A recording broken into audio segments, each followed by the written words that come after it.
Welcome to this tutorial about how to take a 3-part breath. My name is Anna and I'm going to show you how you can use this movement to help you access your lungs and take a fuller, bigger breath.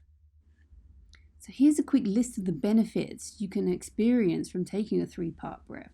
Increasing your vital capacity so you can take in more oxygen, irrigating the lungs, more blood flow to the lungs, hormone balance, reduce heart rate, and even your posture will be improved. If you enjoy this tutorial, don't forget to sign up to the above below channel to receive more tutorials. So we are negative air breathers. This means we need to create negative pressure within our thoracic cavity for air to be drawn deep into the base of the lungs. We have about 500,000 alveoli sacs in our lungs and about 6 miles of capillary network to allow us to have diffusion and gas exchange.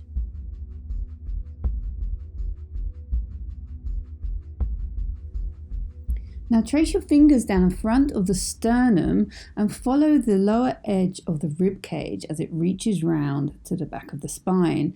Your diaphragm, this large muscle that separates the thoracic cavity from your lower organs, sits in a dome shape attached to the rib cage and inserted into the spine also. When you inhale, this muscle contracts and shortens and flattens out. This creates a negative pressure and draws air deep into the lung.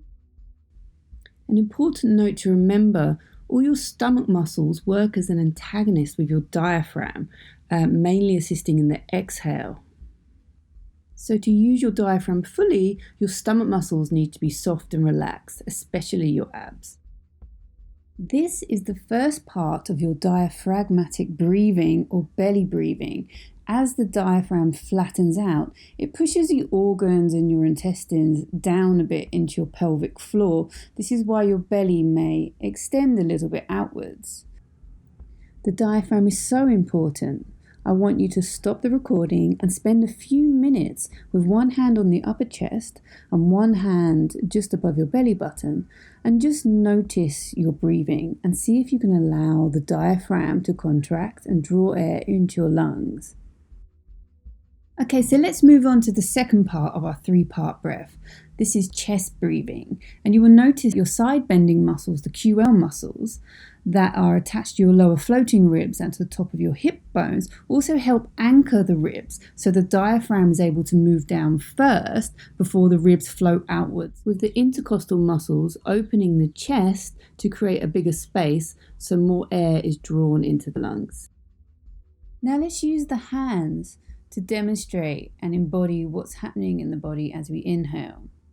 So as you notice here, the diaphragm dome flattens out and the ribs swing outwards, a bit like a bucket handle. So inhale, diaphragm down, ribs move outward, creating space.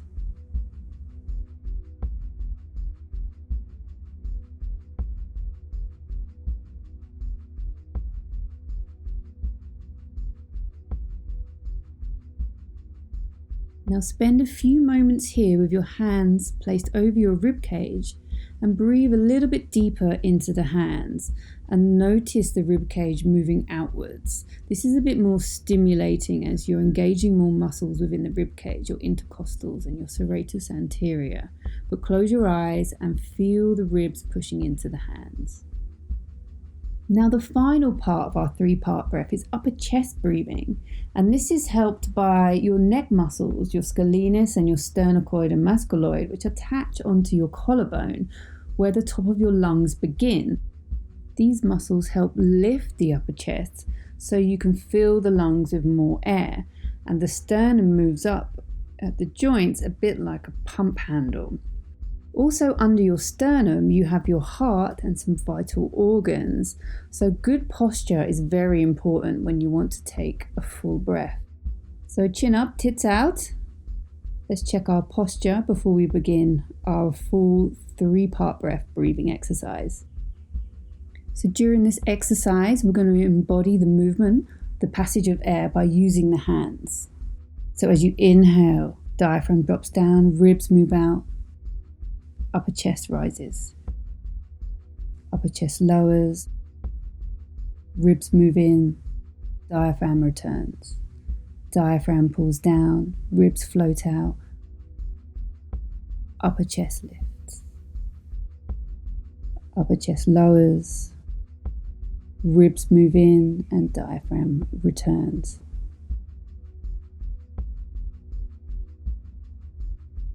So let's repeat the same exercise, and you can inhale and exhale through the mouth if you want to. So inhale, diaphragm draws down, ribs come out, sternum lifts. Exhale, upper chest lowers, ribs move in, diaphragm returns.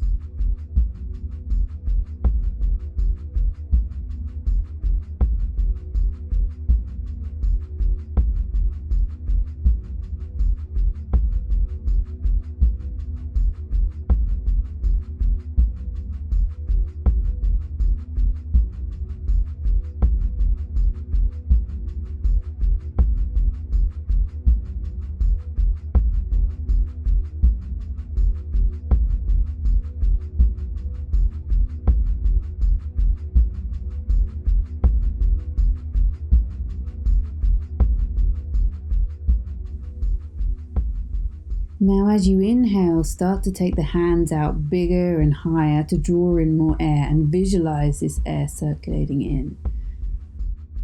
Exhale, upper chest lowers, ribs move in, diaphragm returns. Pause on the exhale at the bottom.